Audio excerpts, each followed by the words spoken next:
What if I told you that beneath the Vatican lies a collection of artworks so dangerous, so controversial, that they could topple governments and rewrite history as we know it?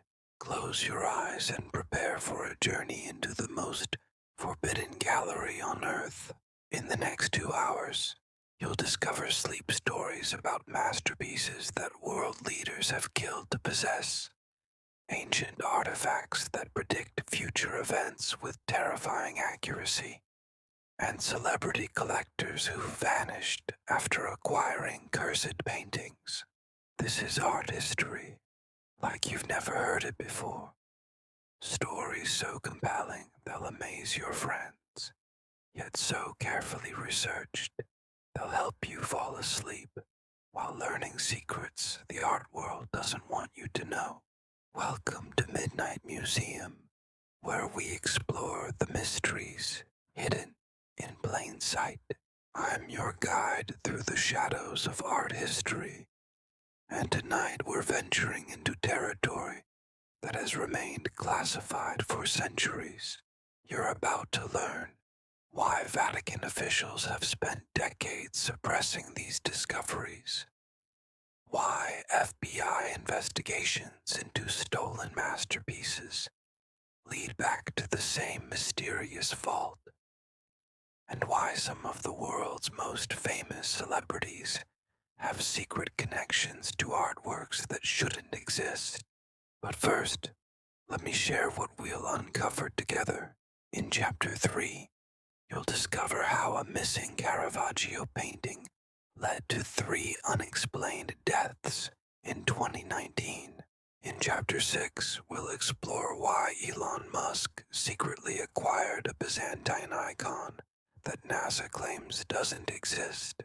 And in our final revelation, you'll learn about the one painting that connects every major conspiracy of the last 50 years.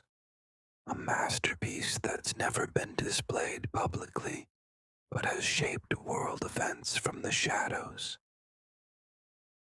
Close your eyes and imagine walking through Vatican City on a humid September morning in 2018. The tourists haven't arrived yet, and the ancient stones seem to whisper secrets in the early dawn light. Dr. Maria Santini, a respected art historian from Florence, had no idea that her routine research request would uncover the most dangerous collection in art history. Maria had spent 15 years studying Renaissance religious art, publishing papers that helped museum curators around the world identify authentic pieces.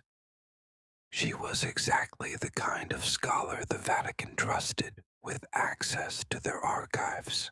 Her sleep-learning research into medieval painting techniques had earned her recognition from institutions across Europe.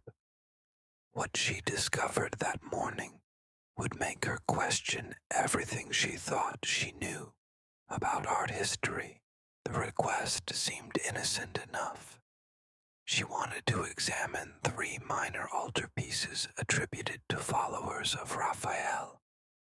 These weren't famous works, just pieces mentioned in passing in a 16th century inventory.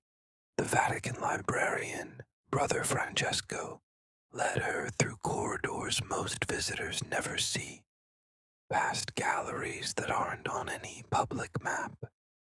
As they descended deeper into the complex, Maria noticed something strange. These weren't just storage areas. They were galleries, carefully climate-controlled and lit, displaying artworks she didn't recognize. Brother Francesco, she asked, trying to keep her voice casual. Some of these pieces look remarkable. Are they part of a private collection? The elderly monk paused, studying her face carefully. After what felt like an eternity, he spoke in barely more than a whisper. Dr. Santini, what I'm about to show you has never been revealed to the outside world.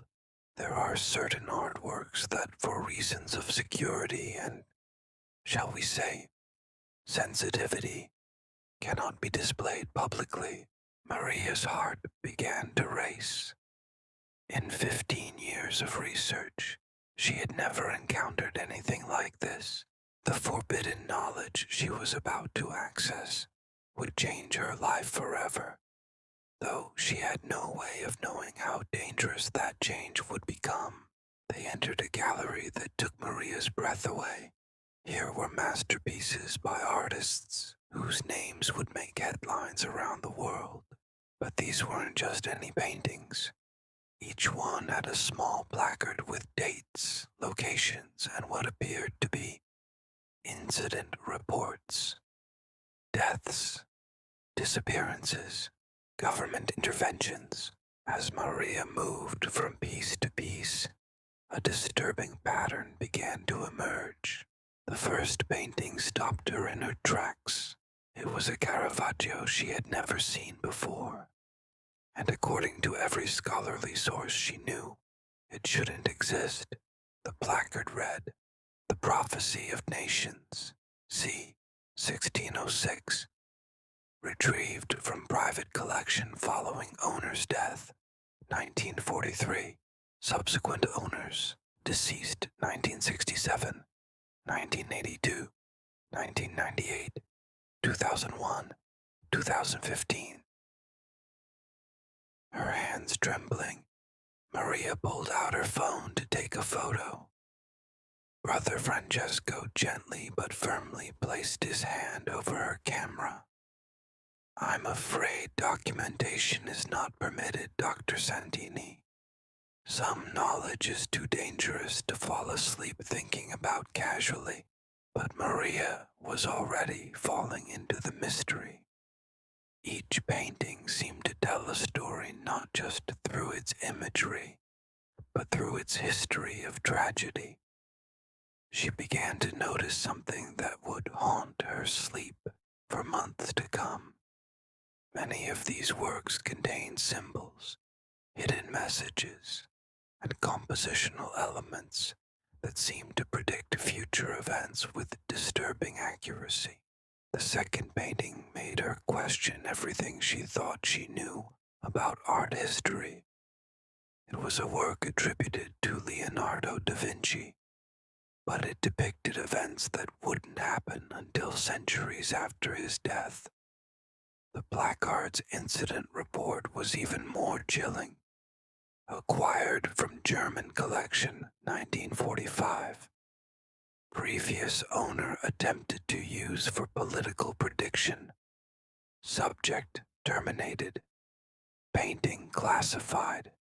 As Maria continued through the gallery, Brother Francesco explained in hushed tones that this collection represented centuries of acquisitions, artworks that governments, private collectors, and institutions had deemed too dangerous for public viewing. Some predicted future events, others seemed to influence the behavior of their owners.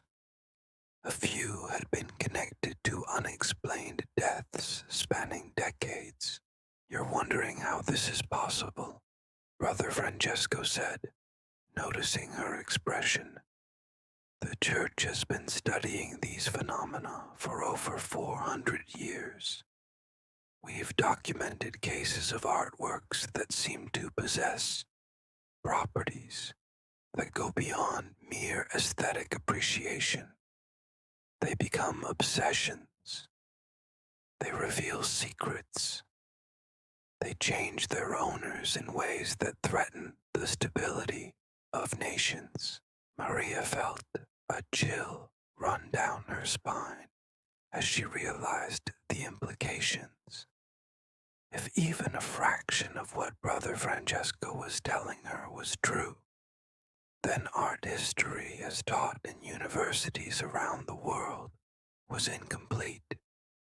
There was an entire category of masterpieces that had been deliberately removed from public knowledge.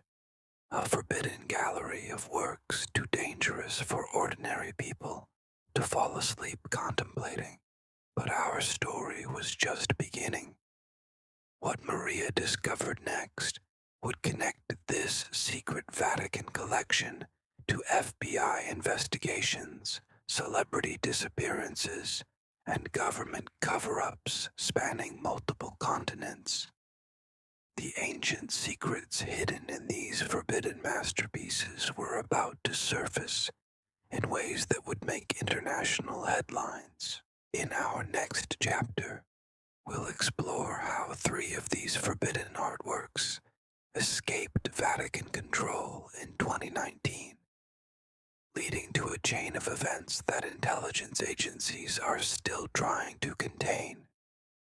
You will learn why billionaire tech entrepreneurs have been secretly bidding on cursed paintings, and why auction houses have started employing former CIA operatives to verify the safety of high-value lots. Close your eyes and imagine the chaos that erupted when 3 of history's most dangerous artworks vanished from the world's most secure collection. The Vatican's Forbidden Gallery had maintained perfect security for over 70 years. Nothing had ever been stolen. Nothing had ever been photographed. And certainly nothing had ever been sold. Until March 15th, 2019, when everything changed. The story begins with Isabella Marchetti, a restoration expert who had been granted unprecedented access to the Vatican's hidden collection. Isabella specialized in sleep learning techniques for art authentication, spending hours in meditative states while examining brushstrokes and pigments. Her unique approach had made her one of Europe's most sought-after experts in detecting forgeries. What she couldn't have predicted was that her special sensitivity to artistic details would make her the perfect target for the most audacious art heist in history.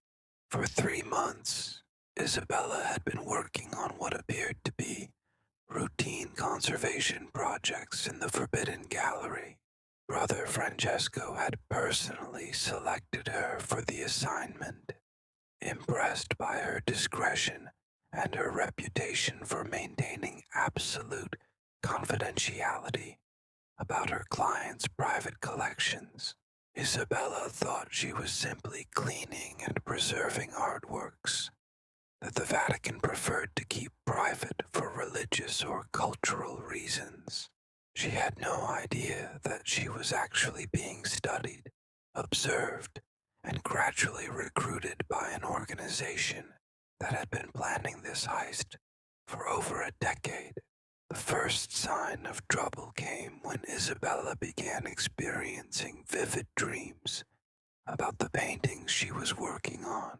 In her sleep, she would find herself walking through the scenes depicted in the artworks, having conversations with the painted figures, learning secrets that weren't written in any art history textbook. At first, she dismissed these experiences as the result of spending too many hours in close contact with masterpieces. Sleep stories about famous paintings were nothing new. Many art historians reported unusually vivid dreams when working intensively with great works, but Isabella's dreams were different. They contained specific information, names, dates, locations, that she could verify through historical research. The painted figures were teaching her about connections between artworks, about hidden meanings in compositions, about events that had been erased from official records. She was falling asleep each night only to wake up with knowledge she shouldn't possess. Dr. Elena Rodriguez, a neuroscientist studying the psychological effects of prolonged exposure to great art, had been monitoring Isabella's case with growing concern. Elena's research into sleep learning and artistic influence had attracted attention from intelligence agencies around the world. Her findings suggested that certain masterpieces could actually alter brain chemistry in viewers who spent extended time with them, creating a form of enhanced pattern recognition that bordered on precognition. Isabella was exhibiting classic symptoms of what we call artistic resonance syndrome. Dr. Rodriguez would later testify to a classified government committee. Prolonged exposure to certain types of complex artistic compositions can create neural pathways that allow individuals to perceive patterns and connections that aren't immediately obvious to conscious analysis. In Isabella's case, the effect was extraordinarily pronounced. What Dr. Rodriguez didn't know was that Isabella's enhanced perceptual abilities had made her valuable to more than just researchers. A shadow organization known as the Consortium had been monitoring individuals who displayed unusual reactions to specific artworks. They had identified Isabella as the perfect person to help them acquire 3 particular pieces from the Vatican's forbidden collection.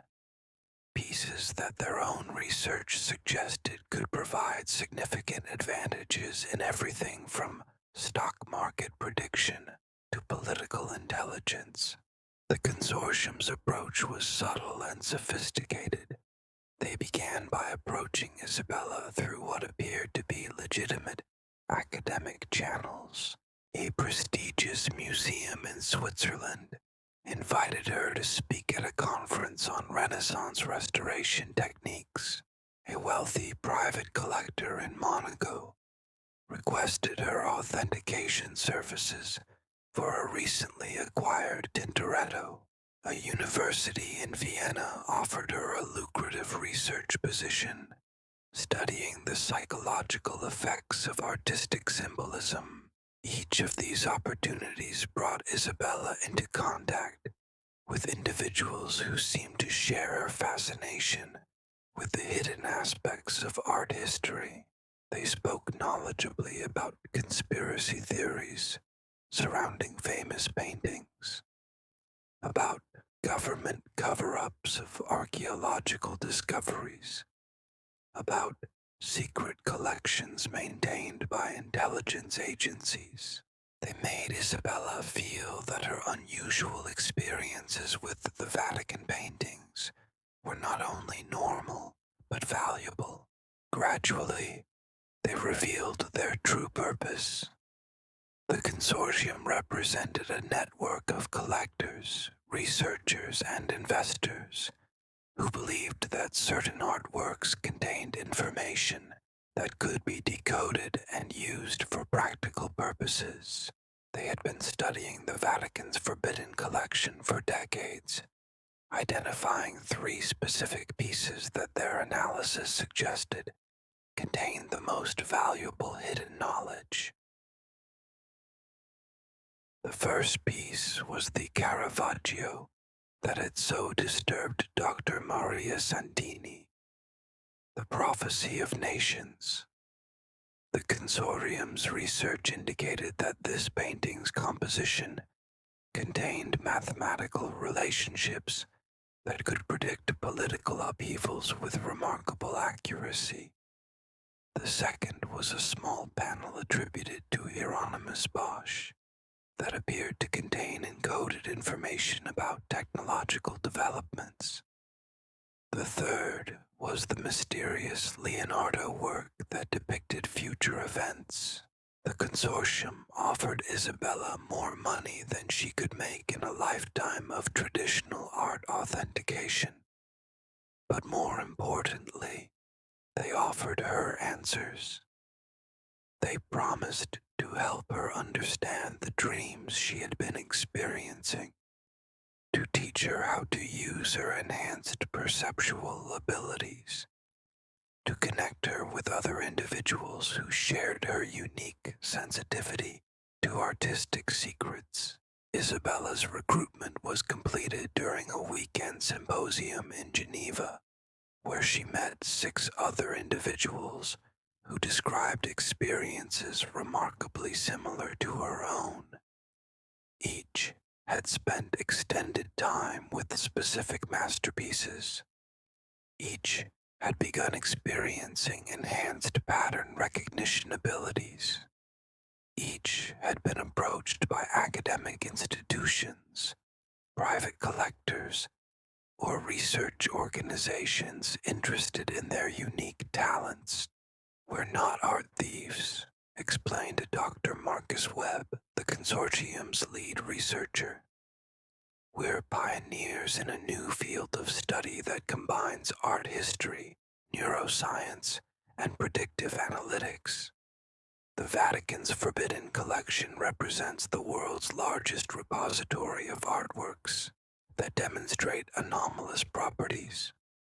Our goal is to study these works scientifically, to understand their effects, and to use that knowledge for the benefit of humanity." But Isabella would soon learn that the consortium's true goals were far more complex and dangerous than Dr. Webb had suggested. The 3 pieces they wanted from the Vatican weren't just valuable for their predictive properties.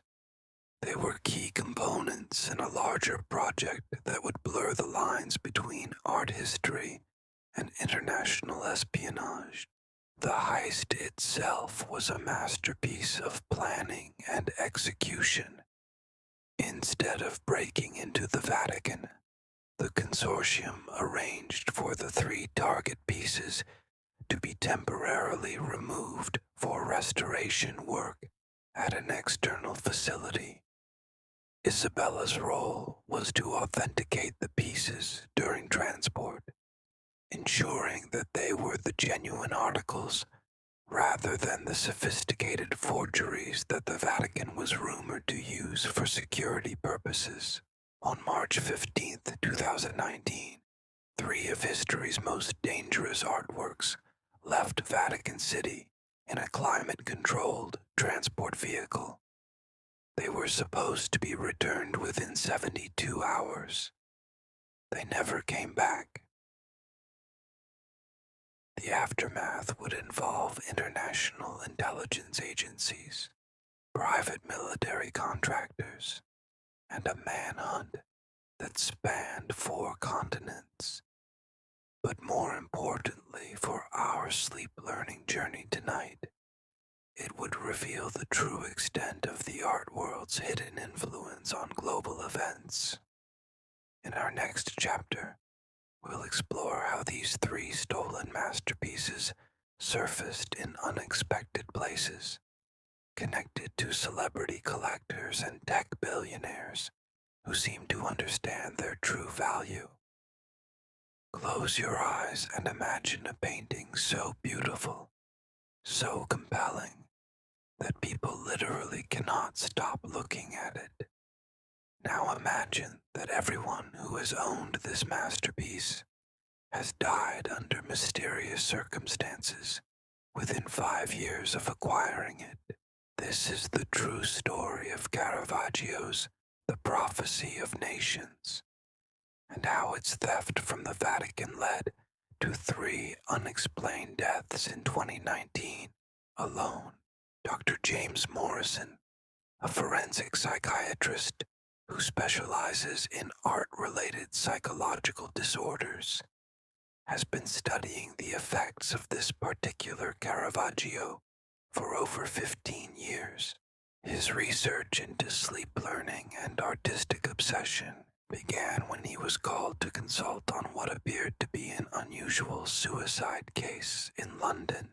The victim, a wealthy art dealer named Robert Ashford, had been found dead in his gallery, sitting in front of a recently acquired painting, apparently having stared at it for so long that he forgot to eat or drink Robert's case was unlike anything I had encountered in 20 years of psychiatric practice. Dr. Morrison explains in his classified report to Interpol. He had become completely obsessed with analyzing every detail of the composition. His notes, which filled over 300 pages, showed an increasingly sophisticated understanding of the painting's symbolic elements, but they also revealed a progressive detachment from reality. The painting Robert Ashford had acquired was The Prophecy of Nations, though he didn't know its true identity or its connection to the Vatican's forbidden collection. To him, it was simply an unsigned work in the style of Caravaggio that had appeared at a small auction house in Vienna. The seller claimed it had been in a private European collection for decades, and the authentication seemed legitimate. Robert paid 2.3 million euros for what he believed was the discovery of a lifetime. What Robert couldn't have known was that he had just purchased one of the 3 masterpieces stolen from the Vatican 5 months earlier. The consortium had been carefully placing the stolen works through a network of auction houses and private dealers, using forged provenance documents to disguise their true origins. Each piece was sold to a carefully selected buyer, individuals whose psychological profiles suggested they would be particularly susceptible to the artwork's unusual effects. Robert's obsession with the painting began innocently enough. Like many serious collectors, he enjoyed spending time alone with his acquisitions, studying their details, researching their possible connections to documented works. But within weeks of bringing The Prophecy of Nations to his London gallery, Robert's behavior began to change in ways that alarmed his friends and colleagues. He started arriving at work earlier and staying later, spending hours sitting in front of the painting with notebooks and magnifying glasses. He began claiming that the composition contained hidden messages, that the positioning of figures corresponded to historical events, that the play of light and shadow revealed patterns that could predict future occurrences. Sarah Chen, Robert's business partner, watched with growing concern as his sleep patterns deteriorated and his social interactions became increasingly erratic. Robert would fall asleep at his desk and wake up claiming he had received new insights about the painting in his dreams. She told investigators he started making predictions about stock market movements, political developments, even natural disasters. The disturbing thing was that many of his predictions proved remarkably accurate. Dr. Morrison's research revealed that Robert's experience was not unique. Historical records from the Vatican's archives documented similar patterns of behavior in previous owners of the Prophecy of Nations. Each owner became progressively more obsessed with the painting's perceived messages. Each began experiencing enhanced pattern recognition abilities. Each started making predictions about future events, and each died within 5 years of acquisition, usually under circumstances that investigators struggled to explain. The painting's first documented owner was Cardinal Alessandro Farnese, who acquired it directly from Caravaggio in 1606. Farnese's private writings, preserved in the Vatican secret archives, describe his growing conviction that the painting revealed divine prophecies about the future of European politics. His predictions about the 30 Years' War proved remarkably accurate. But his obsession with the painting's messages led to increasingly erratic behavior. He died in 1608, allegedly after spending 3 days and nights staring at the painting without rest. The pattern repeated with each subsequent owner. Baron Heinrich von Stein died 1943. Count Mikhail Volkonsky died 1967. Industrialist James Thornfield died 1982. Technology entrepreneur Lisa Chang died 1998. And pharmaceutical heir Marcus Vanderberg died 2001. All displayed similar symptoms of progressive obsession, followed by unexplained death. What made Robert's case particularly significant was that we were able to document his deterioration in real time. Dr. Morrison explains, unlike previous owners, Robert lived in an era of digital communication and surveillance. We have emails, text messages, recorded phone calls, and security camera footage that show exactly how the painting affected his behavior. The documentation reveals a disturbing progression. In his first week with the painting, Robert sent excited emails to art history professors, sharing his theories about hidden symbolism in the composition. By the second month, his communications had become increasingly paranoid, filled with references to government conspiracies and secret societies. By the fourth month, Robert was claiming that the painting was communicating with him directly, providing information about future events that he needed to act upon. The stock market predictions that had impressed Sarah Chen were documented in Robert's trading accounts. Between September and December 2019, Robert made a series of investments based on what he called insights from the prophecy. His portfolio gained over 400% during this period, as his predictions about corporate mergers, political developments, and economic trends proved uncannily accurate. But the enhanced pattern recognition that made Robert successful as an investor was also destroying his mental health.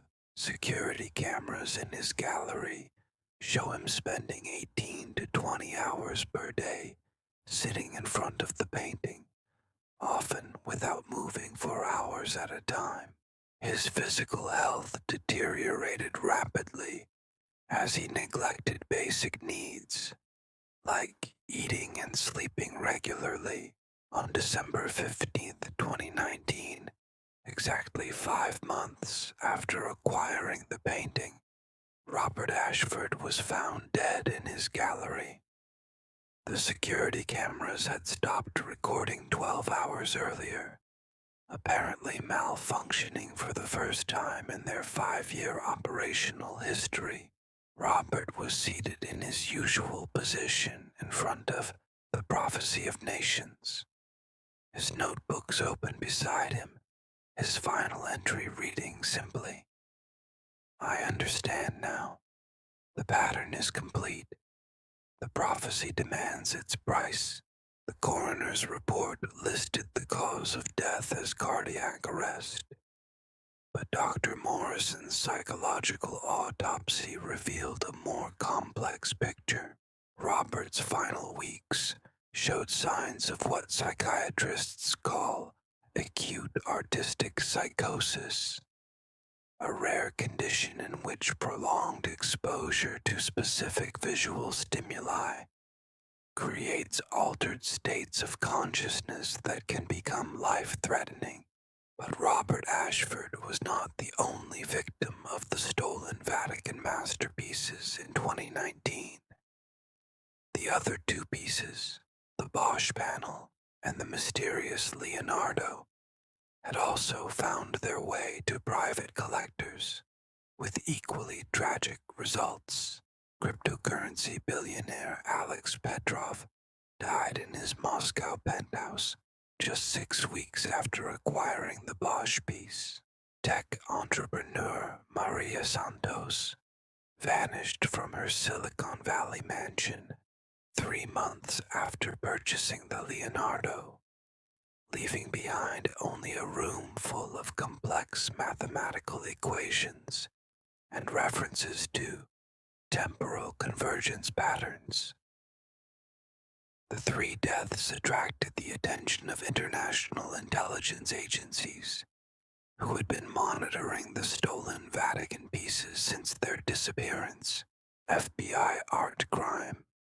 Team investigators began to piece together the connection between the mysterious deaths and the missing masterpieces, launching an investigation that would reveal the true scope of the art world's hidden influence on global events. But the investigation would also uncover something even more disturbing. Evidence that the consortium hadn't just stolen 3 dangerous paintings from the Vatican. They had been systematically acquiring similar pieces from private collections, museums, and archaeological sites around the world, building their own forbidden gallery of artworks with anomalous properties. In our next chapter, we'll explore how the FBI's investigation led them into a world where celebrity collectors, tech billionaires, and government officials compete for access to artworks that can provide unprecedented advantages in everything from financial markets to political intelligence. You will learn why Elon Musk secretly acquired a Byzantine icon that NASA claims doesn't exist, and how a missing Van Gogh led to a classified government program studying the relationship between artistic genius and predictive capability. Close your eyes and imagine the world's most powerful tech executives gathering in secret to bid on artworks that governments classify as national security threats. This isn't science fiction. It's the hidden reality of how Silicon Valley's elite have been using art history's most dangerous secrets to maintain their competitive edge in the digital age. The story begins with Dr. Rachel Kim, a former NASA neuroscientist who discovered the connection between artistic pattern recognition and technological innovation while studying the cognitive processes of Renaissance masters. Her research into sleep learning and visual processing led to a breakthrough that would revolutionize how we understand the relationship between artistic genius and predictive capability. I was originally trying to understand how Leonardo da Vinci could design helicopters and submarines centuries before the technology existed to build them. Dr. Kim explains in her classified research notes. What I discovered was that certain types of artistic training can enhance the brain's ability to recognize patterns across vast spans of time and seemingly unrelated fields of knowledge. Dr. Kim's research caught the attention of Silicon Valley venture capitalists in 2015, when her preliminary findings suggested that exposure to specific types of masterpieces could enhance entrepreneurs' ability to identify emerging technological trends. The implications were staggering.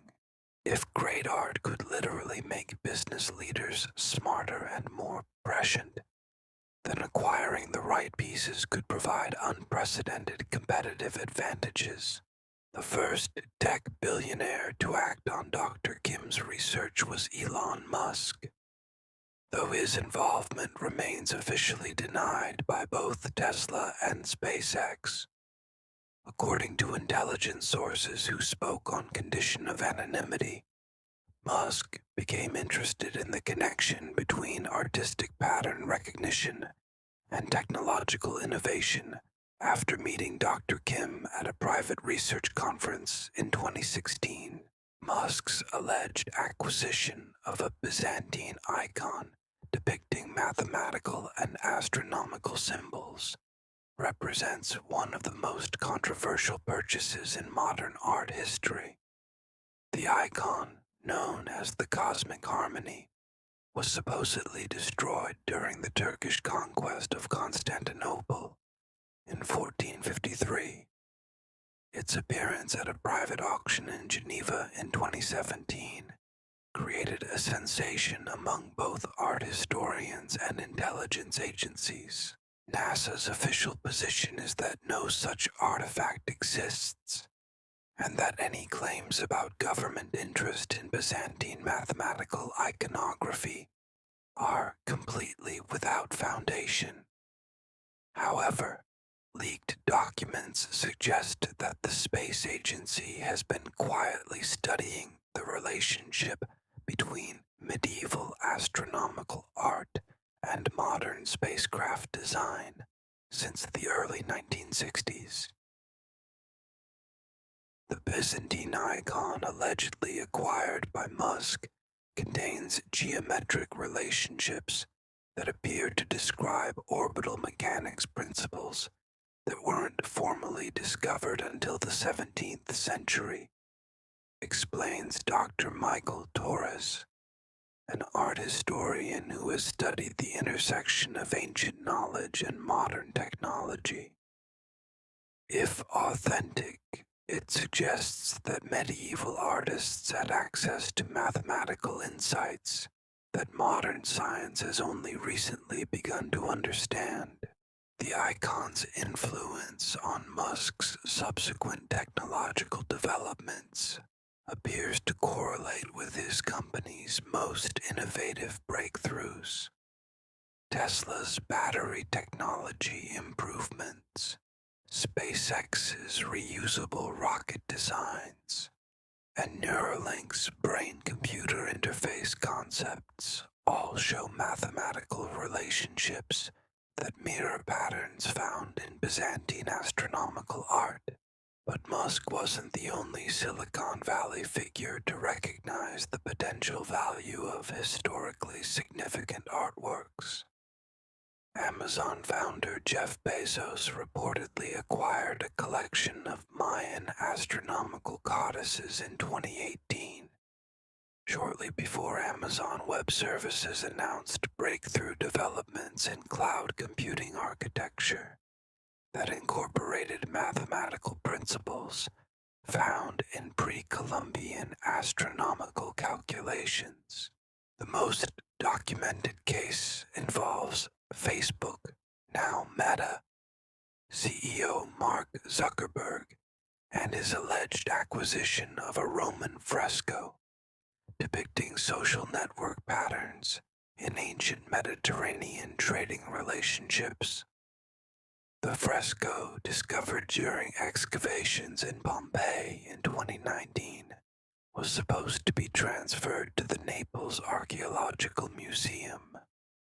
Instead, it disappeared during transport, surfacing months later in a private collection, reportedly owned by shell companies connected to Meta's investment portfolio.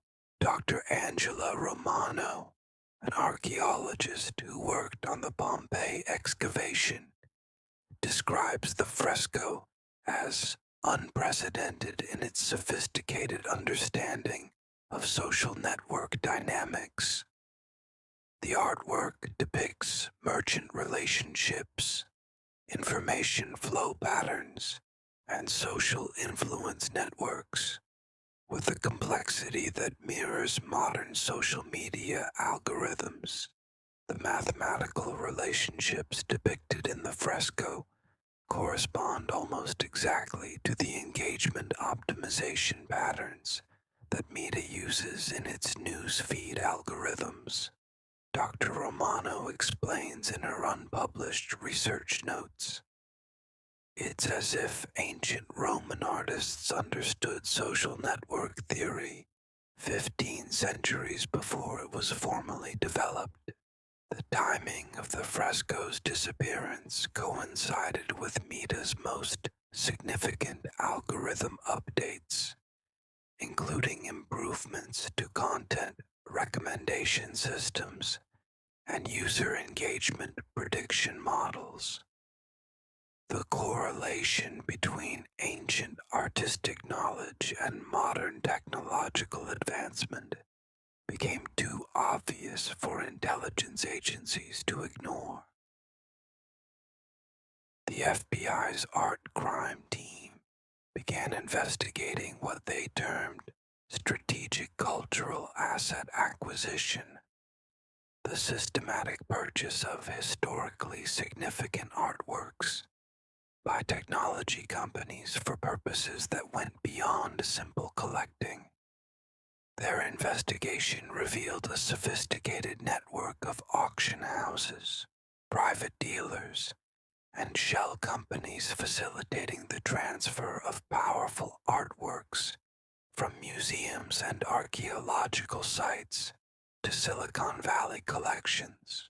The investigation uncovered the existence of what tech insiders call the Innovation Gallery, a rotating collection of historically significant artworks that Silicon Valley executives share among themselves for limited periods.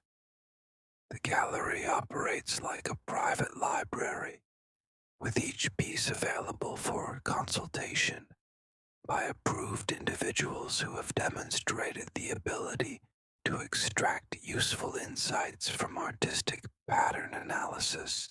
Google co-founder Larry Page reportedly spent 6 months with the Islamic astronomical manuscript that influenced the company's quantum computing research. Apple's design team allegedly had access to a collection of Japanese woodblock prints, whose compositional principles informed the iPhone's user interface evolution. Netflix's recommendation algorithm improvements coincided with the company's temporary acquisition of a Byzantine mosaic depicting narrative story structures. The pattern of technological breakthrough following artistic acquisition became so consistent that intelligence agencies began monitoring art market transactions as a form of industrial espionage.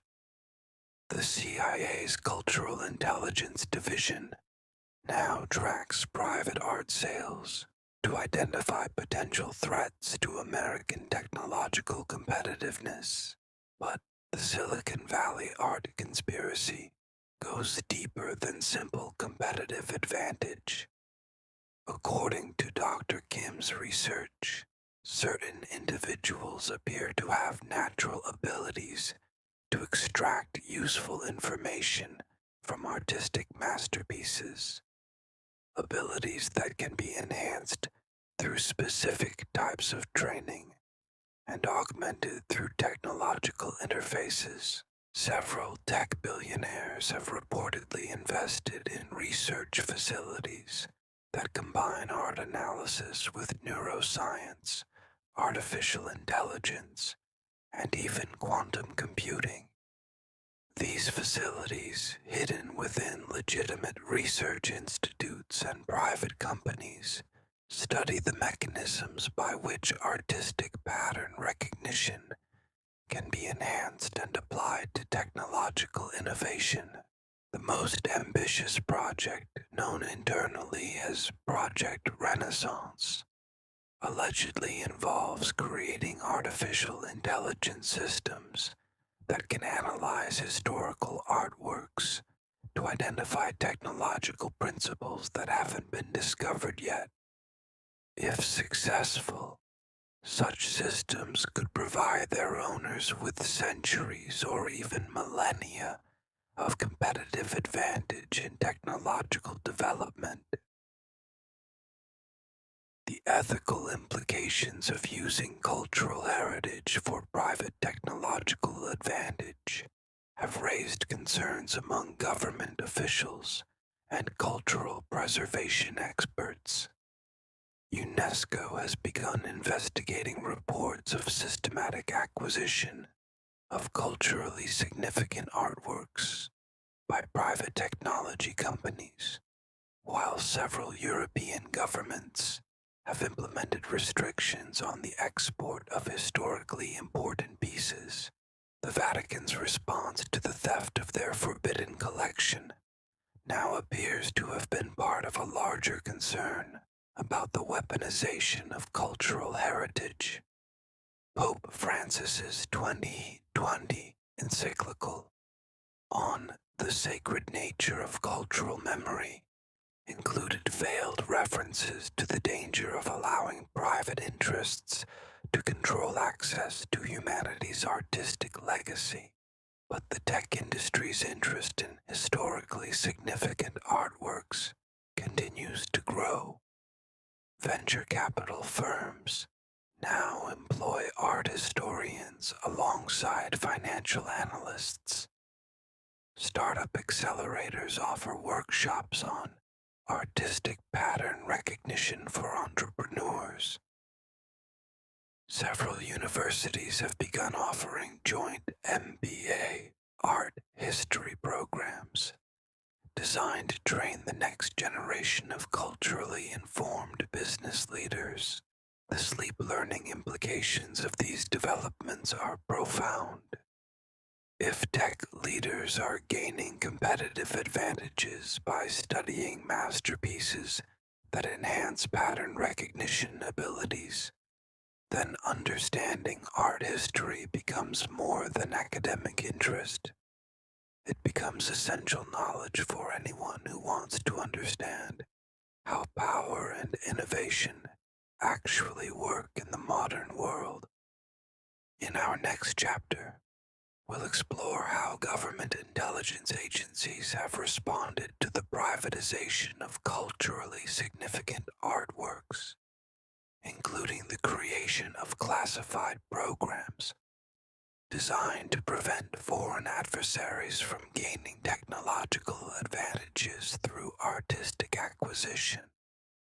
You will learn about the secret auction where international spy agencies competed for a Leonardo notebook that allegedly contains the designs for quantum computing systems. Close your eyes and imagine Leonardo da Vinci's lost notebook filled with designs for technologies that wouldn't be invented for another 5 centuries. Now imagine that this notebook actually exists, and that intelligence agencies from around the world are secretly bidding millions of dollars to prevent it from falling into enemy hands. This is the story of the quantum Leonardo conspiracy, and how art history became a matter of national security. The notebook's existence first came to light in 2020, when Dr. Sarah Martinez, a Renaissance scholar specializing in Leonardo's scientific manuscripts, made a discovery that would change her life forever. Sarah had been using sleep learning techniques to analyze patterns in Leonardo's known writings, spending months in meditative states while studying high-resolution scans of the Codex Atlanticus and other documented works. Sarah's unique approach to art historical research involved what she called cognitive archaeology, using advanced pattern recognition to identify gaps in Leonardo's documented work that suggested missing pieces. Her method had already led to the discovery of 2 previously unknown Leonardo sketches in private collections, earning her recognition as one of the world's leading experts on the master's scientific manuscripts. I began to notice mathematical relationships in Leonardo's documented works that seemed incomplete. Sarah explains in her research notes, it was as if he was working toward conclusions that don't appear in any of his surviving writings. The patterns suggested that significant portions of his scientific research had been lost or deliberately hidden. Sarah's analysis indicated that Leonardo had been working on problems related to what modern science would recognize as quantum mechanics, information theory, and even artificial intelligence. His documented studies of light, motion, and perception contained mathematical insights that were centuries ahead of their time, but they also contained references to experimental work that wasn't described in any known manuscript. The breakthrough came when Sarah identified a pattern in Leonardo's mirror writing that suggested the existence of a master notebook, a comprehensive work that synthesized all of his scientific investigations into a unified theory of natural phenomena. Based on references scattered throughout his documented writings, Sarah calculated that this master notebook would contain approximately 200 pages of text and diagrams covering everything from optics and mechanics to what Leonardo called the mathematics of divine thought. Sarah's research attracted the attention of Dr. Marcus Webb, the same consortium researcher who had orchestrated the Vatican heist 2 years earlier. Webb had been monitoring academic publications for any mention of potentially valuable missing artworks, and Sarah's paper on the theoretical Leonardo master notebook immediately caught his interest. Webb approached Sarah through legitimate academic channels, offering funding for her research through what appeared to be a prestigious European research institute. The institute's credentials checked out, and the proposed project, creating a comprehensive digital reconstruction of Leonardo's lost scientific work, seemed like the opportunity of a lifetime. What Sarah didn't know was that Webb's institute was a front for an international network of private collectors and intelligence operatives who specialized in acquiring culturally significant artifacts with potential strategic value. The consortium had been searching for Leonardo's master notebook for over a decade, following rumors and fragments of evidence through archives and private collections across Europe. The search led to a shocking discovery in the basement of a monastery in Tuscany, where renovations in 2021 uncovered a hidden chamber containing manuscripts that had been sealed since the 16th century. Among these documents was a leather-bound notebook in Leonardo's distinctive mirror writing, containing diagrams and calculations that immediately attracted international attention.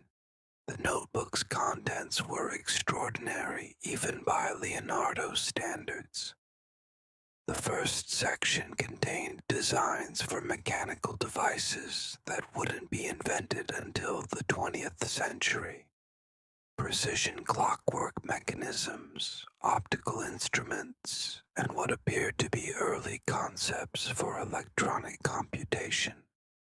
The second section explored mathematical principles that modern science recognizes as fundamental to quantum mechanics, including wave-particle duality and observer-effect phenomena.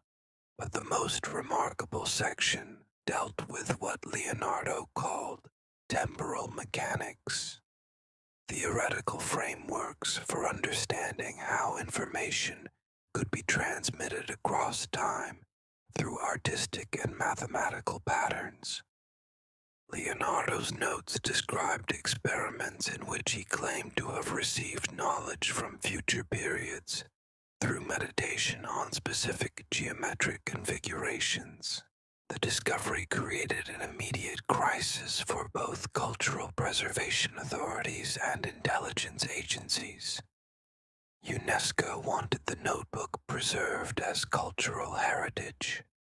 Art historians demanded access for scholarly research, but intelligence analysts quickly recognized that the notebook's contents could provide significant advantages in quantum computing, artificial intelligence, and other emerging technologies that were becoming central to national security.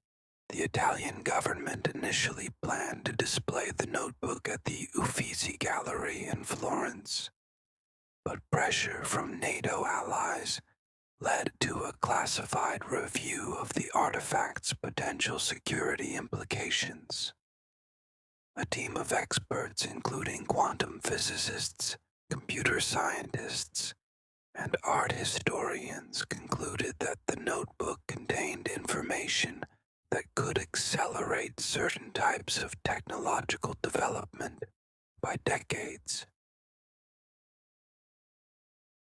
The decision was made to auction the notebook through private channels, with bidding restricted to approved buyers who could demonstrate both the financial resources to preserve the artifact and the security clearance to handle potentially sensitive information. The auction, held at a classified location in Switzerland in late 2021, attracted representatives from intelligence agencies, technology companies, and private research institutes from around the world. The bidding quickly escalated beyond normal art market prices. The Chinese Ministry of State Security opened with an offer of 50 million euros. The U.S. Defense Advanced Research Projects Agency, DARPA, countered with 75 million. A consortium of European tech companies bid 100 million. But the winning bid came from an unexpected source. A private foundation reportedly connected to Russian quantum computing research, offering 250 million euros for exclusive access to the notebook. The sale created immediate concerns among Western intelligence agencies, who feared that foreign adversaries could gain significant technological advantages by studying Leonardo's advanced mathematical insights. Within weeks of the auction, the FBI launched an investigation into the Foundation's true ownership, while the CIA began monitoring Russian quantum computing facilities for signs of breakthrough developments that could be traced to Leonardo's theoretical frameworks. The investigation revealed that the winning bidder was actually a shell organization controlled by oligarch Viktor Petrov, whose technology investments had been quietly funding quantum research at Moscow State University for over 5 years. Petrov's interest in historically significant scientific manuscripts dated back to 2018, when his acquisition of Newton's unpublished alchemical notes had allegedly contributed to breakthroughs in materials science at his private research facilities. Intelligence analysts became increasingly concerned when Russian quantum computing publications began citing mathematical principles that seemed to derive from Leonardo's temporal mechanics theories. The correlation between the notebook's acquisition and Russia's accelerated progress in quantum information processing became too obvious to ignore. The situation escalated in early 2022 when satellite surveillance detected unusual activity at a research facility outside Moscow that Petrov had constructed specifically to house his collection of scientific manuscripts. The facility's power consumption patterns and electromagnetic signatures suggested experiments involving quantum computing systems, far more advanced than publicly acknowledged Russian capabilities. Dr. Jennifer Walsh, a former NSA cryptographer who now works as a private consultant on technology security issues, analyzed the intelligence reports and concluded that the Leonardo notebook could provide foreign adversaries with a 10 to 15-year advantage in quantum computing development.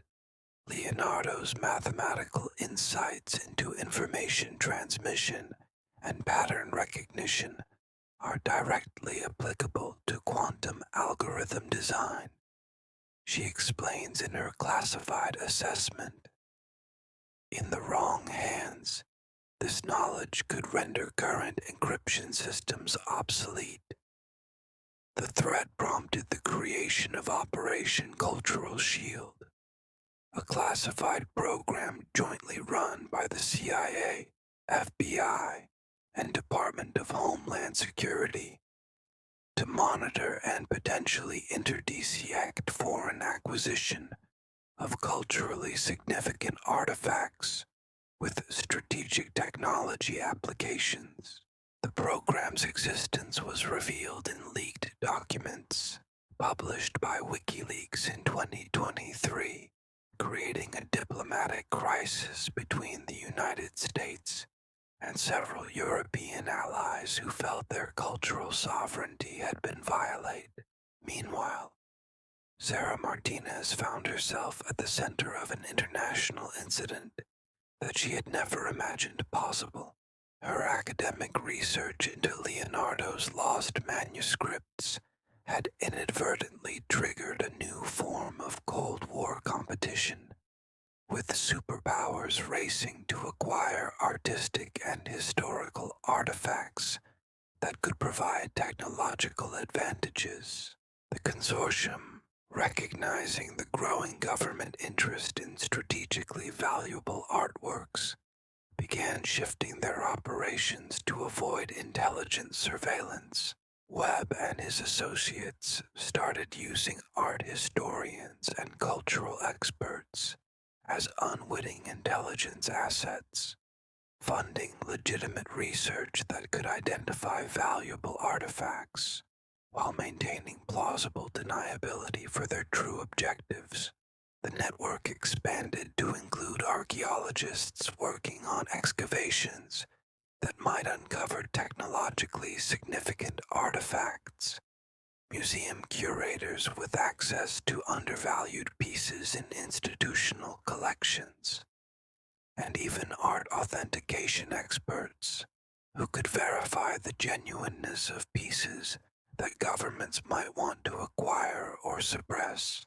Sarah's experience with the Leonardo notebook led her to investigate other cases where historical artifacts had disappeared under mysterious circumstances, only to surface later in private collections or government facilities.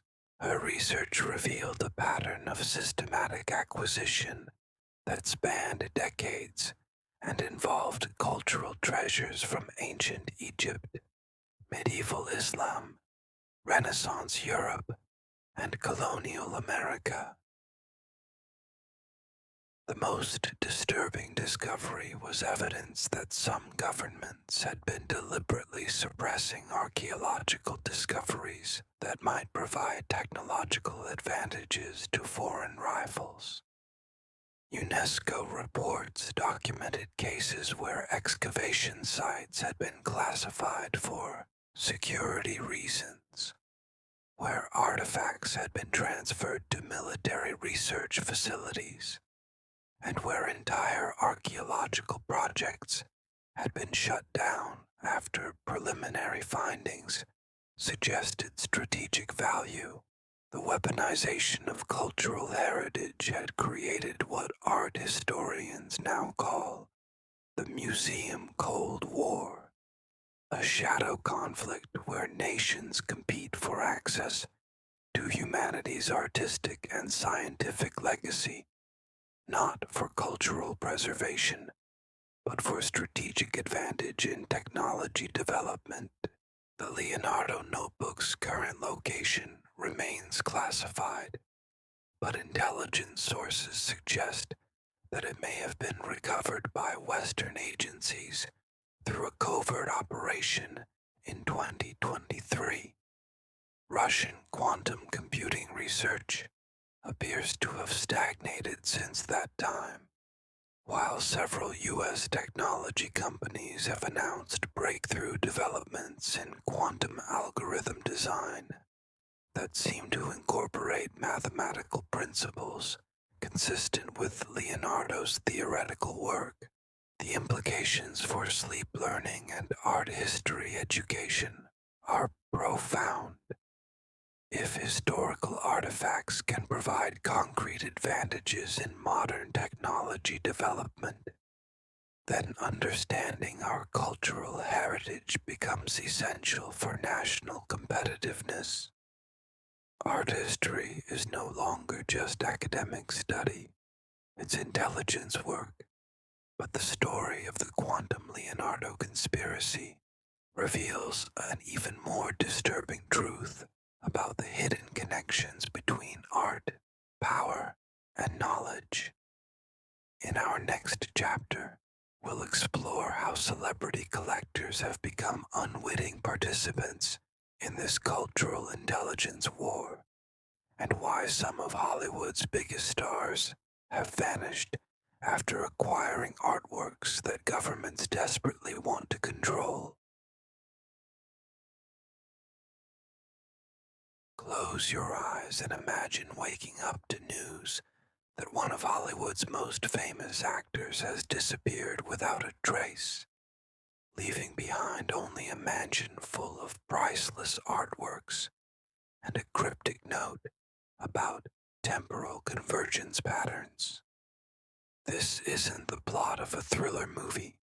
It's the true story of how celebrity art collectors have become targets in a shadow war over humanity's most dangerous cultural treasures.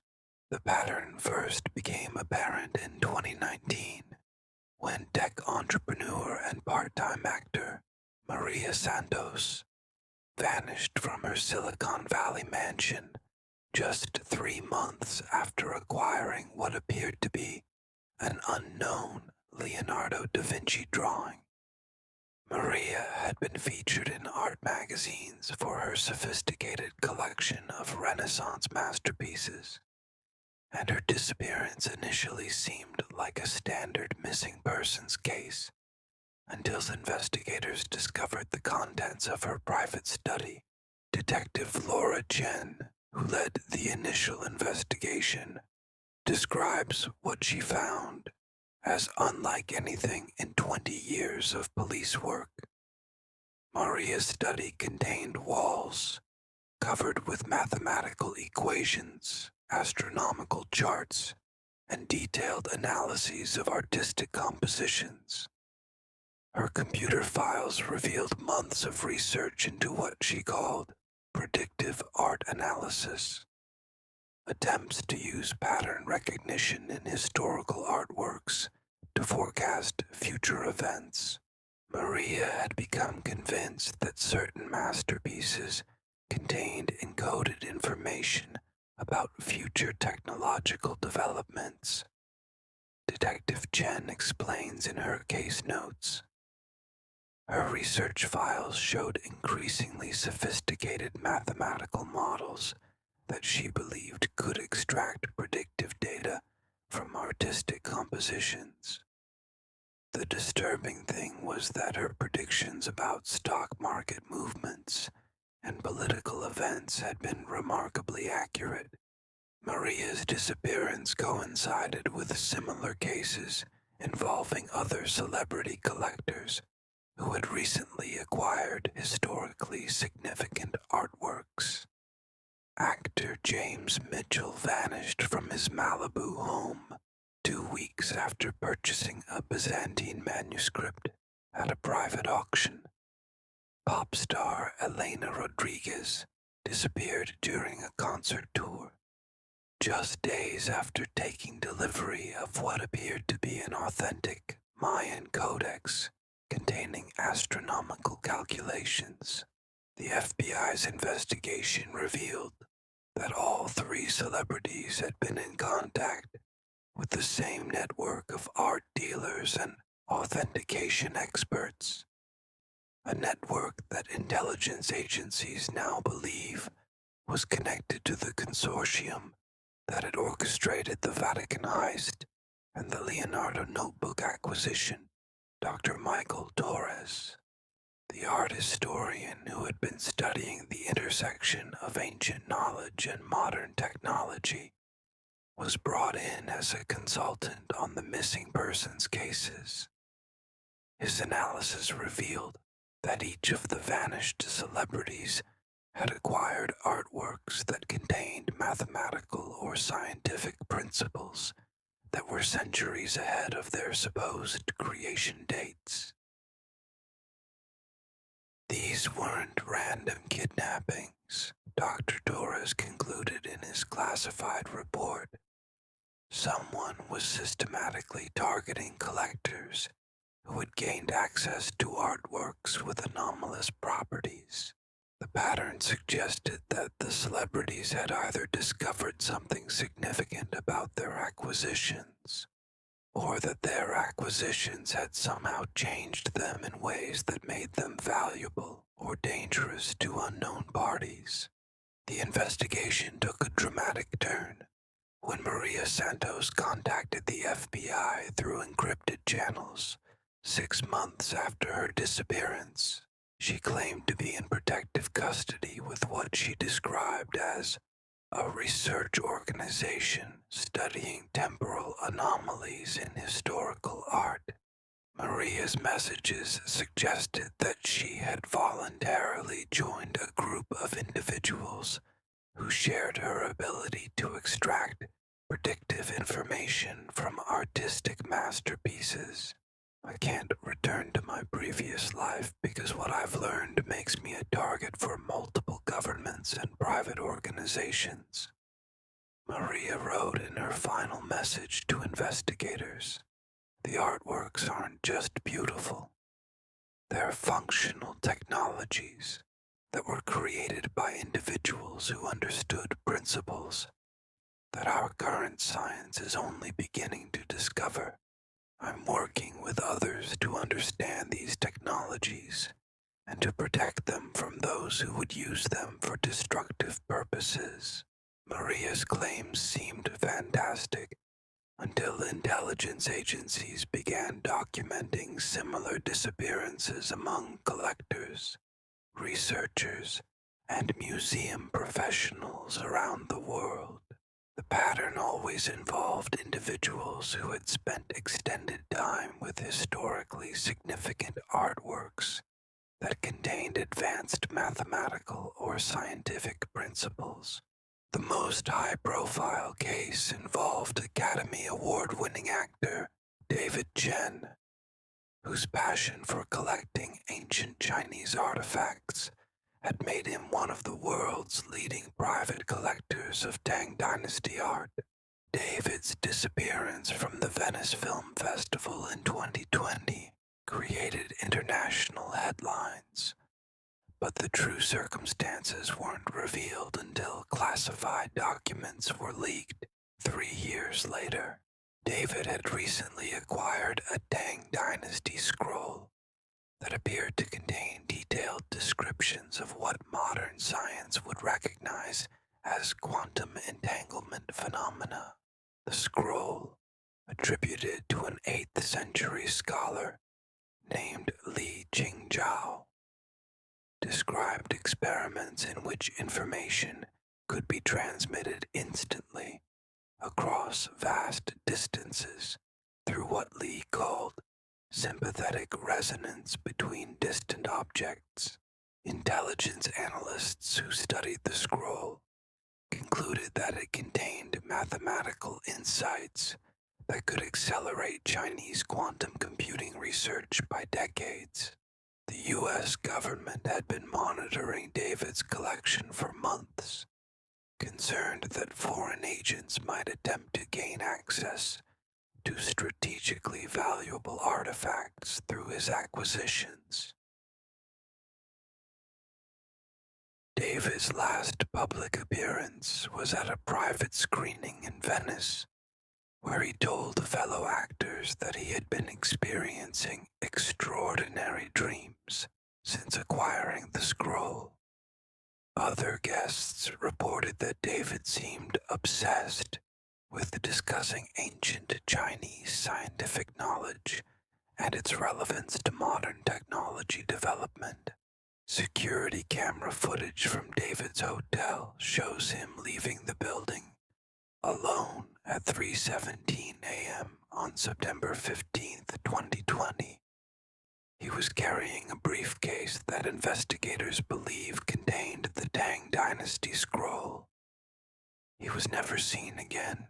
The investigation revealed that David had been approached by representatives of what appeared to be a legitimate research institute studying East Asian cultural history. The institute offered to fund exhibitions of David's collection and to provide scholarly authentication of his recent acquisitions. But intelligence agencies later determined that the institute was a front for Chinese intelligence operations, targeting Western collections of culturally significant Chinese artifacts. The pattern of celebrity disappearances created panic among high-end art collectors, many of whom began moving their most valuable pieces to secure storage facilities or selling them through discreet private channels. The art market adapted by creating new categories of insurance specifically designed to protect collectors from what insurers euphemistically called acquisition-related personal security issues. But the disappearances also revealed the existence of what intelligence agencies term cultural resistance networks. Underground organizations of collectors, scholars, and researchers who believe that historically significant artworks should be studied and preserved rather than weaponized by governments or private interests. These networks operate like modern-day underground railroads, helping individuals who have gained dangerous knowledge through artistic analysis to disappear from public view and continue their research in secure locations. The networks maintain private research facilities where disappeared collectors and scholars work together to understand the advanced principles contained in humanity's artistic heritage. One such facility, reportedly located in a repurposed monastery in the Swiss Alps, houses over 50 individuals who have vanished from public life after acquiring or studying artworks with anomalous properties. The facility's existence was revealed in a documentary film that appeared online in 2023, featuring interviews with several missing celebrities who claim to be working on projects that could revolutionize human understanding of consciousness, time, and reality. Maria Santos appeared in the documentary, looking healthy but noticeably changed by her 4 years of intensive research into predictive art analysis. "We're not prisoners," she explained to the interviewer.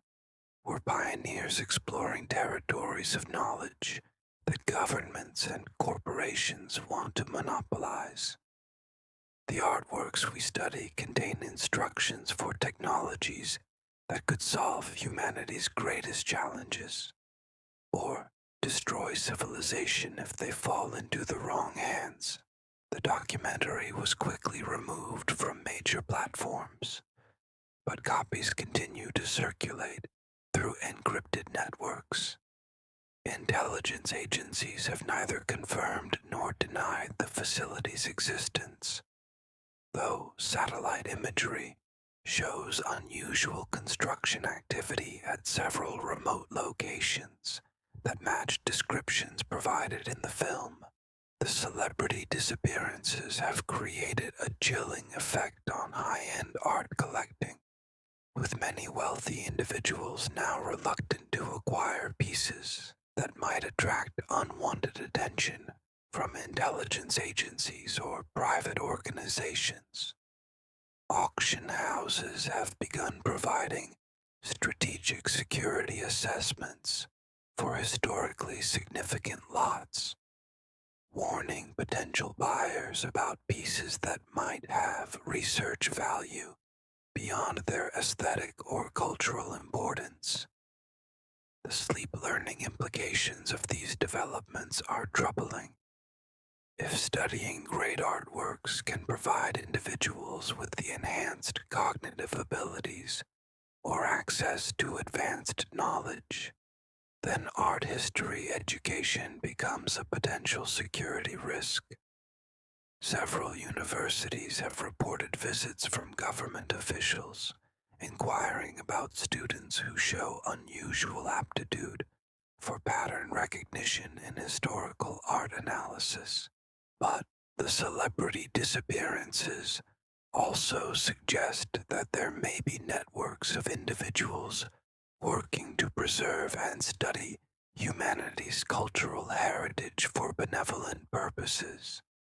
In our next chapter, we'll explore evidence that some of history's greatest artistic treasures may have been created specifically to preserve advanced knowledge for future generations, and how modern researchers are beginning to decode messages that have been hidden in plain sight for centuries.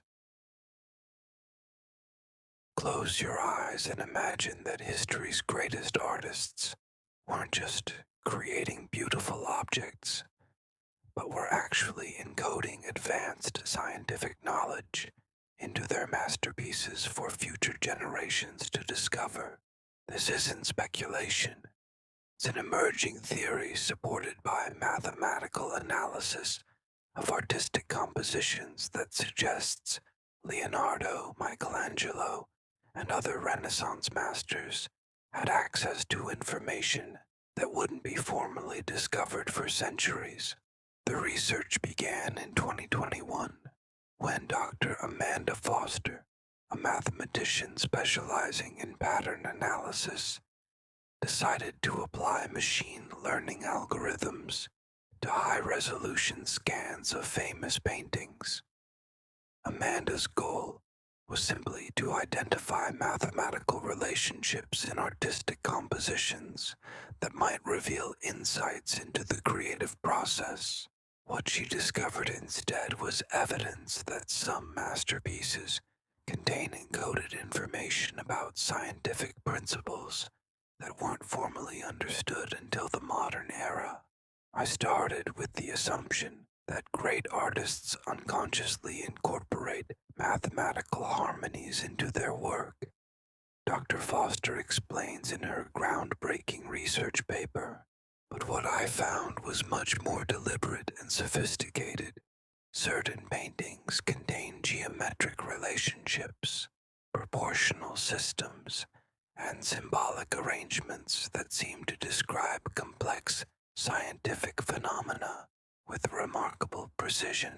Amanda's analysis of Leonardo's The Last Supper revealed mathematical patterns that correspond to wave interference principles in quantum mechanics. The positioning of the disciples, the angles of their gestures, and even the folds in their clothing create geometric relationships that modern physicists recognize as descriptions of particle behavior at the quantum level. Similar analysis of Michelangelo's Sistine Chapel ceiling revealed astronomical calculations embedded in the arrangement of figures and architectural elements. The mathematical relationships correspond to orbital mechanics principles that wouldn't be formally discovered until Kepler's work in the early 17th century. Yet Michelangelo incorporated them into his composition with startling accuracy. Dr. Foster's research attracted the attention of the Vatican Science Advisory Committee, which had been quietly studying anomalous properties in religious art for decades. Cardinal Antonio Bertoli, the Vatican's chief science advisor, revealed that church scholars have been documenting cases of artistic, prophetic accuracy since the Renaissance period. We have records of artists who claim to receive visions of future scientific discoveries during the creative process. Cardinal Bertoli explains in his confidential interview with Dr. Foster. Initially, we interpreted these claims in purely spiritual terms, but modern analysis suggests that some artists may have been accessing information through cognitive processes that we're only beginning to understand. The Vatican's archives contain documented cases of artists who accurately depicted scientific phenomena decades or centuries before their formal discovery. Fra Angelico's religious paintings include accurate representations of stellar formations that weren't observed by astronomers until the invention of advanced telescopes. Gothic cathedral architects incorporated acoustic principles into their designs that anticipate modern understanding of sound wave propagation.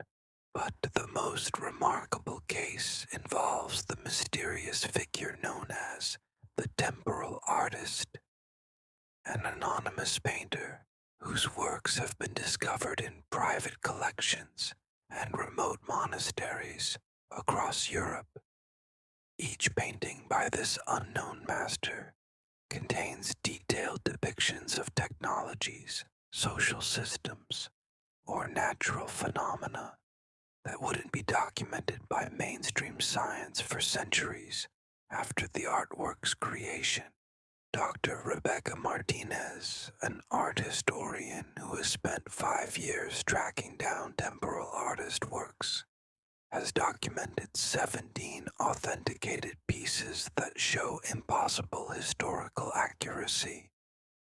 One painting, created in 1687, shows a detailed cityscape that precisely matches satellite photographs of modern-day Tokyo. Another, dated 1742, depicts surgical procedures using instruments that weren't invented until the 20th century. The temporal artist's works have become some of the most sought-after pieces in the shadow art market that serves collectors interested in anomalous cultural artifacts. 3 of the documented pieces have disappeared from their known locations since 2019, reportedly acquired by private research organizations studying the relationship between artistic vision and temporal perception.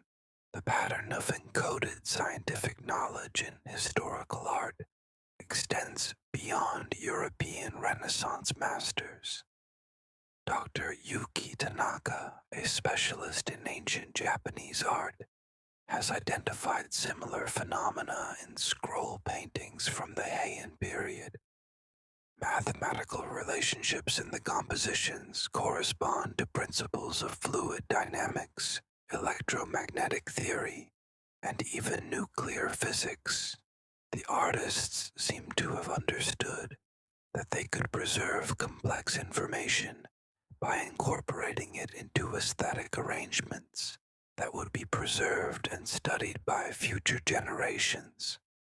Dr. Tanaka explains in her sleep learning research.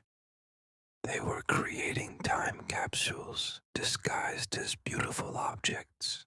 Ancient Mayan goddesses contain mathematical calculations that anticipate modern chaos theory and fractal geometry by over 1,000 years. Islamic geometric patterns from the medieval period incorporate principles of crystal structure and molecular organization that wouldn't be discovered by Western science until the development of X-ray crystallography in the 20th century. The evidence suggests that throughout history, certain individuals have possessed enhanced pattern recognition abilities that allow them to perceive scientific relationships that their contemporaries couldn't understand. These individuals expressed their insights through artistic compositions that preserved the information for future generations who would have the technological tools to decode their messages. Dr. Foster's research has led to the development of what she calls archaeological mathematics, the systematic analysis of historical artworks to identify encoded scientific information. Her techniques have been adopted by research institutions around the world, leading to discoveries that are revolutionizing our understanding of both art history and the development of human knowledge. The implications extend beyond academic research. Several technology companies have begun funding archaeological mathematics projects, hoping to discover artistic works that contain information relevant to current development challenges. The same competitive dynamics that drive the acquisition of strategically valuable artifacts now motivate the search for encoded knowledge in museum collections and private holdings. But the research also raises disturbing questions about the nature of human consciousness and the relationship between artistic creativity and scientific discovery. If artists throughout history have been unconsciously accessing information about future scientific developments, what does this suggest about the nature of time, knowledge, and human potential? Dr. Sarah Chen, a neuroscientist studying the cognitive mechanisms involved in artistic pattern recognition, believes that sleep learning techniques may be key to understanding how artists access advanced knowledge. Certain types of meditative states associated with artistic creation seem to enhance the brain's ability to recognize patterns across vast scales of time and complexity. She explains in her research notes, Dr. Chen's experiments with contemporary artists have documented cases where individuals in deep creative states produce works that contain mathematical relationships or symbolic arrangements that they can't consciously explain. Some of these contemporary pieces show characteristics similar to historical works that are now understood to contain encoded scientific information. The research suggests that the enhanced pattern recognition abilities that intelligence agencies are trying to weaponize through strategic art acquisition may be naturally occurring human capabilities that can be developed through specific types of training and practice. Instead of competing for access to dangerous artifacts, governments and organizations could potentially train individuals to access similar insights through direct cognitive enhancement. But the existence of naturally occurring temporal perception abilities also explains why certain individuals become targets for recruitment or elimination after studying historically significant artworks. If great art can enhance latent psychic abilities, then exposure to masterpieces becomes a form of cognitive awakening that some organizations want to control or suppress. The Vatican's recent decision to increase security around its art collections appears to be motivated by concerns that foreign intelligence agencies might use advanced analysis techniques to extract encoded information from religious masterpieces. Several major museums have similarly restricted access to their most significant pieces, citing conservation concerns that intelligence sources suggest are actually security measures. The democratization of high-resolution digital imaging and machine learning analysis means that encoded knowledge in historical artworks can now be studied by researchers around the world without direct access to the original pieces. This technological development has created new opportunities for discovery, but also new security concerns for institutions and governments that want to control access to strategically valuable information. In our next chapter, we'll explore how modern artists and researchers are attempting to create new works that encode contemporary scientific knowledge for future generations, and why some of these experimental projects have attracted the attention of time travel researchers and quantum consciousness theorists. Close your eyes and imagine artists today deliberately creating masterpieces that encode solutions to humanity's greatest challenges: climate change, disease, even death itself, hidden within compositions that won't be fully understood until centuries in the future. This isn't science fiction. It's happening right now in secret laboratories and private studios where contemporary artists work with quantum physicists, artificial intelligence researchers, and consciousness explorers to create the temporal masterpieces of tomorrow. The story begins with the Dr. Elena Vasquez, a quantum physicist turned digital artist who discovered she could use artistic composition to solve complex mathematical problems that traditional computational methods couldn't handle.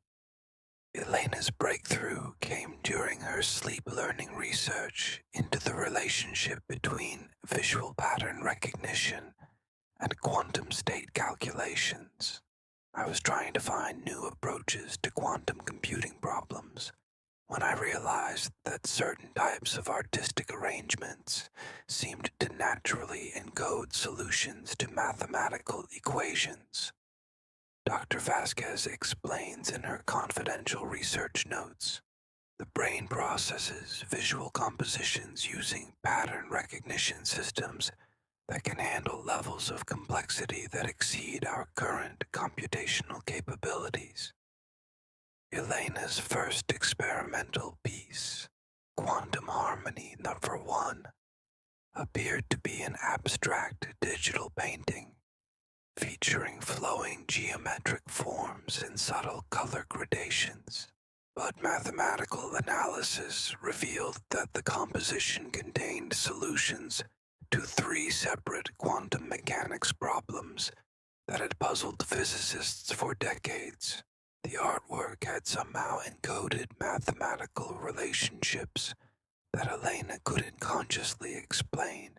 The piece attracted attention from both art collectors and technology companies when Elena published her analysis demonstrating how visual composition could be used for quantum problem solving. Within months, she received funding from an anonymous foundation to establish the Institute for Temporal Artistic Research, a private facility where artists and scientists collaborate to create works that encode advanced knowledge for future discovery. The Institute's first major project involved recruiting 12 artists who had demonstrated unusual pattern recognition abilities, along with researchers specializing in fields ranging from genetics and neuroscience to artificial intelligence and theoretical physics. The goal was to create a collection of contemporary masterpieces that would preserve cutting-edge scientific knowledge in artistic form. Maya Chen, a painter who had been experiencing prophetic dreams since childhood, worked with climate researchers to create landscape paintings that encoded detailed information about atmospheric carbon cycles, ocean current patterns, and ecosystem relationships. Mathematical analysis of Maya's compositions revealed climate modeling data that anticipated environmental changes with remarkable accuracy.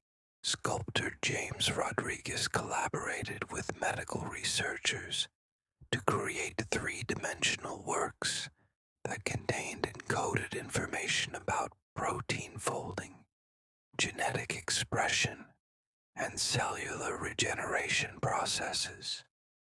James's sculptures, when analyzed using advanced 3D scanning techniques, revealed structural relationships that corresponded to biological processes that medical science was only beginning to understand.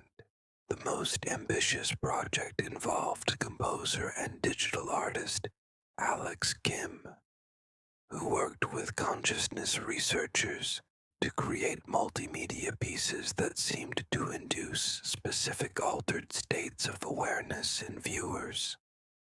Alex's installations combined visual, auditory, and even electromagnetic elements to create experiences that appeared to enhance pattern recognition abilities and temporal perception in audience members. Alex's work seems to activate latent cognitive abilities that allow viewers to perceive patterns and relationships that aren't normally accessible to conscious awareness, explains Dr. Jennifer Walsh, a neuroscientist studying the installation's effects. People who spend time with Alex's pieces report enhanced intuitive abilities, improved problem-solving skills, and sometimes even what appeared to be precognitive experiences. Alex's work seems to activate latent cognitive abilities that allow viewers to perceive patterns and relationships that aren't normally accessible to conscious awareness, explains Dr. Jennifer Walsh, a neuroscientist studying the installation's effects. People who spend time with Alex's pieces report enhanced intuitive abilities, improved problem-solving skills, and sometimes even what appeared to be precognitive experiences. The Institute's research attracted the attention of intelligence agencies and private organizations interested in consciousness enhancement and predictive capabilities. Several government contractors began funding projects that combined artistic creation with cognitive research, hoping to develop new methods for enhancing human intelligence and decision-making abilities. But the Institute's work also attracted more unusual visitors. Dr. Marcus Webb, the consortium researcher who had orchestrated the Vatican heist and the Leonardo notebook acquisition, approached Elena with an offer to fund expanded research into what he called applied temporal artistry. Webb's proposal involved creating artworks specifically designed to influence future events through encoded information that would be discovered and acted upon by later generations. Webb claimed that certain types of artistic compositions could function as temporal communication devices. Elena reveals in her private journal, he believed that by encoding specific information into artworks created today, we could influence the decisions and discoveries of future researchers and leaders. It was essentially a form of time travel through cultural transmission. Webb's proposal raised ethical questions that divided the Institute's researchers.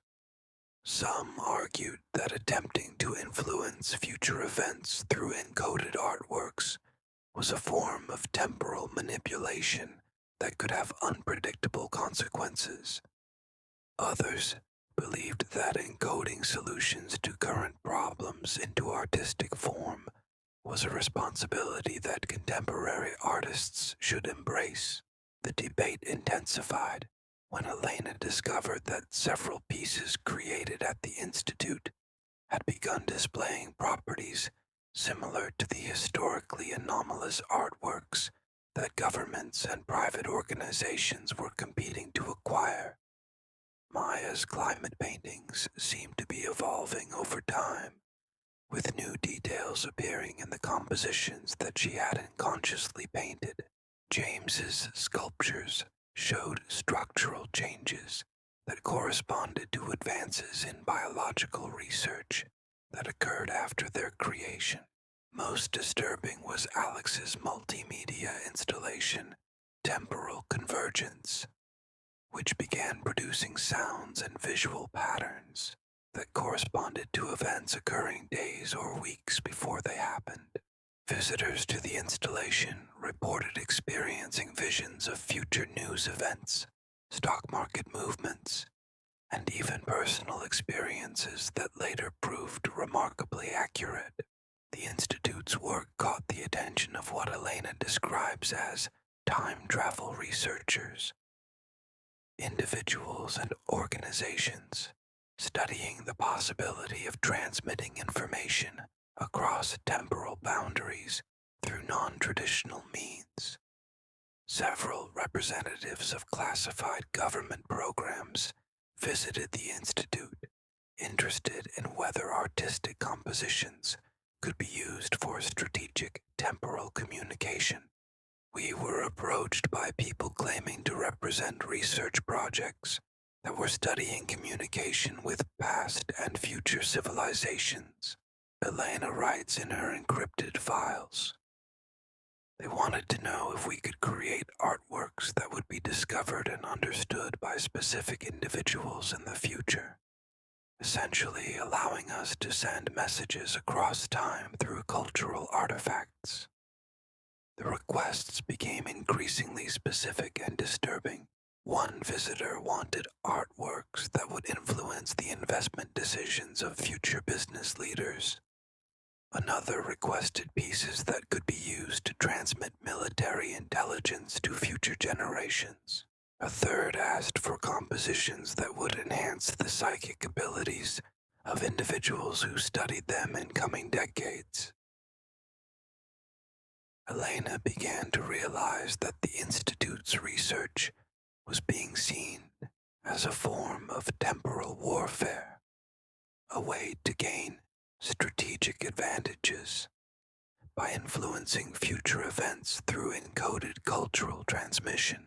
The same competitive dynamics that drove governments and private organizations to acquire historically significant artworks were now motivating attempts to create new works that would provide advantages in future conflicts. The situation reached a crisis point when several Institute researchers reported being approached by representatives of foreign intelligence agencies interested in their temporal artistry techniques. Chinese researchers offered substantial funding for projects that would encode technological information into artworks that could be discovered by future Chinese scientists. Russian operatives expressed interest in compositions that could influence the political decisions of future Western leaders. Elena made the difficult decision to shut down the Institute's public research programs and move the most sensitive projects to classified locations. Several researchers, including Maya Chen and Alex Kim, disappeared from public view, reportedly joining the same underground networks that had sheltered vanished celebrity collectors and missing art historians. But the Institute's brief public existence had already sparked a revolution in contemporary art creation. Artists around the world began experimenting with techniques for encoding information into their works, hoping to create pieces that would be recognized as historically significant by future generations. Art schools started offering courses in temporal composition and predictive aesthetics. The movement created new categories of contemporary art that are evaluated not just for aesthetic merit, but for the complexity and value of the information they contain. Collectors compete for pieces that might contain encoded solutions to current problems or predictions about future developments. Museums struggle with the question of whether to display works that might influence visitors in unpredictable ways. The sleep learning implications of temporal artistry are profound. If contemporary artists can encode advanced knowledge into compositions that enhance the cognitive abilities of future viewers, then art creation becomes a form of time-delayed education. The masterpieces being created today might contain information that will revolutionize human understanding decades or centuries from now. But temporal artistry also raises the possibility that we are living in a world shaped by encoded messages from past artists who understood the principles of cross-temporal communication. In our final chapter, we'll explore the ultimate revelation, evidence that human history itself may be an artistic composition created by advanced beings who are using cultural evolution to guide our species toward a predetermined destiny. Close your eyes one final time and prepare for the most profound revelation of our journey through art history's hidden mysteries. What if everything we've explored tonight, the Vatican's forbidden collection, the celebrity disappearances, the government conspiracies, the temporal artists, what if all of these are just individual brushstrokes in a massive composition that spans centuries, created by intelligences that exist outside our normal understanding of time and space? Dr. Amanda Foster, the mathematician who discovered encoded scientific knowledge in Renaissance masterpieces, made her final and most extraordinary discovery while analyzing the collective patterns in all the anomalous artworks she had studied. Using advanced AI systems to process thousands of historically significant pieces, Amanda found mathematical relationships that suggested these works weren't isolated phenomena, but components of a vast, interconnected design. I began to notice that the encoded information in different artworks from different time periods seemed to complement each other. Dr. Foster explains in her final research paper before her own disappearance in 2024. It was as if someone had distributed pieces of a comprehensive knowledge system across multiple centuries, using individual artists as unconscious collaborators in a temporal communication project of unprecedented scope. Amanda's analysis revealed that the mathematical principles encoded in Leonardo's works connected directly to astronomical calculations hidden in Islamic geometric patterns, which in turn related to biological information embedded in Mayan codices. The knowledge system appeared to be designed so that each generation would discover the pieces they were ready to understand. gradually building toward a complete revelation that wouldn't be possible until humanity had developed sufficient technological and cognitive capabilities. The pattern suggested that human cultural evolution itself might be guided by what Amanda termed architectural intelligence, advanced beings operating across multiple timelines who use artistic and cultural transmission to influence the development of less advanced civilizations. The Vatican's forbidden collection, the celebrity disappearances, the government competition for strategically valuable artifacts. All of these might be symptoms of humanity approaching the threshold where we're ready to receive the complete message.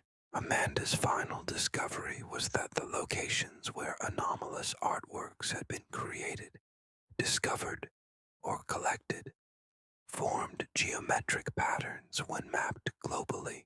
The Vatican, the missing celebrities' homes, the consortium's research facilities, even the sites where temporal artist works had been found, all corresponded to points in a mathematical arrangement that resembled the compositional structure of great artistic masterpieces. We're not just studying art history, Amanda wrote in her last message before vanishing. We're living inside an artistic composition created by intelligence that operates on scales of time and space that we can barely comprehend. Every significant cultural development, every scientific breakthrough, every conspiracy and cover-up, they're all elements in a design that's meant to guide us toward a specific destination. The revelation explains why governments and private organizations have been so desperate to acquire and control historically significant artworks. They may have sensed, consciously or unconsciously, that these pieces contain information essential to humanity's continued evolution. The competition for cultural artifacts isn't just about technological advantage. It's about survival in a universe where more advanced intelligences determine which civilizations are ready to join a larger community of conscious beings. Dr. Elena Vasquez, the quantum physicist who established the Institute for Temporal Artistic Research, had reached similar conclusions through her work with contemporary artists who seemed to be unconsciously creating pieces that would be needed for future developments in human consciousness. Elena's private files, discovered after her disappearance, revealed her growing conviction that the Institute's artists weren't just experimenting with the temporal communication. They were serving as conduits for information being transmitted by the same architectural intelligence that had guided historical masters. The artists don't realize what they're doing, Elena wrote in her encrypted journal. They think they're exploring their own creativity, but they're actually receiving and transmitting information from the intelligence that exists outside our timeline. The creative process itself is a form of communication with advanced beings who are orchestrating human cultural evolution. The Vatican's role in this vast design appears to be more significant than even their secret archives suggest. Cardinal Bertolli's confidential interviews revealed that church leadership has been aware of the architectural intelligence phenomenon for centuries, interpreting it through theological frameworks that recognize divine guidance working through human cultural development. The Church has always understood that great art serves purposes beyond human comprehension, Cardinal Bertolli explained in his classified statement. What we call divine inspiration may actually be communication from intelligence that transcends our normal understanding of space and time. Our responsibility is to preserve and protect these communications until humanity is ready to receive their full meaning. The underground networks of disappeared collectors researchers and artists may actually be components of an emerging system designed to prepare humanity for direct contact with the architectural intelligence. The individuals who vanish after studying anomalous artworks might be experiencing cognitive transformations that allow them to perceive and communicate with intelligence operating across multiple timelines. Maria Santos, the tech entrepreneur who vanished after acquiring the stolen Leonardo piece, provided tantalizing glimpses of this possibility through her encrypted communications with FBI investigators. Her messages suggested that the disappeared individuals weren't just studying enhanced pattern recognition. They were developing abilities that would be essential for humanity's transition to a new phase of consciousness evolution. We're becoming bridges between human consciousness and forms of intelligence that exist outside linear time. Maria wrote in her final verified communication, "The artworks aren't just containing information, they're transforming the people who study them, preparing us to serve as translators when direct communication becomes possible." The sleep learning implications of this ultimate revelation are staggering.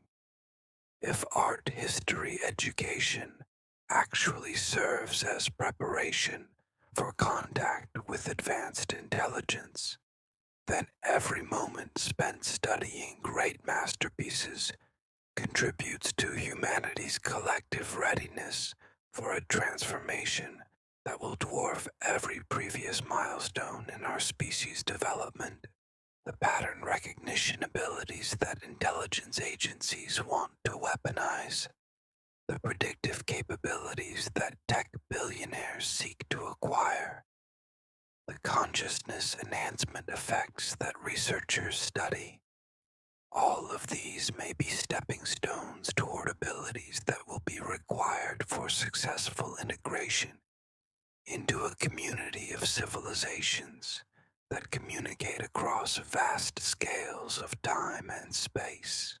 But the pattern also suggests that this transformation is approaching rapidly. The escalating competition for anomalous artworks, the increasing frequency of temporal phenomena, the growing number of individuals who display enhanced cognitive abilities after studying masterpieces. These may be signs that humanity is approaching the moment when the architectural intelligence will reveal itself directly. Dr. Foster's final calculation suggested that the mathematical relationships encoded in historical artworks point toward a convergence event sometime in the near future, a moment when all the distributed pieces of information will combine to create a revelation that will fundamentally change human understanding of our place in the universe. The governments racing to acquire strategic cultural assets, the private organizations building collections of anomalous artworks, the underground networks of transformed individuals, all may be unconsciously preparing for this convergence, serving roles in a design that encompasses not just human history, but the evolution of consciousness itself. As you fall asleep tonight, remember that every great artwork you've learned about may be a message from intelligence beyond our current comprehension, carefully preserved across centuries, to guide us toward a destiny that will unite human consciousness with forms of awareness that span galaxies and eons. The patterns are everywhere, waiting for minds prepared to recognize them. The ultimate masterpiece is still being painted, and we are both its subjects and its co-creators. Sweet dreams, fellow explorers of the infinite gallery that surrounds us. Until we meet again in the spaces between dreams and reality, where art history becomes the history of everything, and sleep learning opens doorways to understanding that spans all of time and space. The pattern behind everything is finally becoming clear, and you, having learned these secrets, are now part of the design.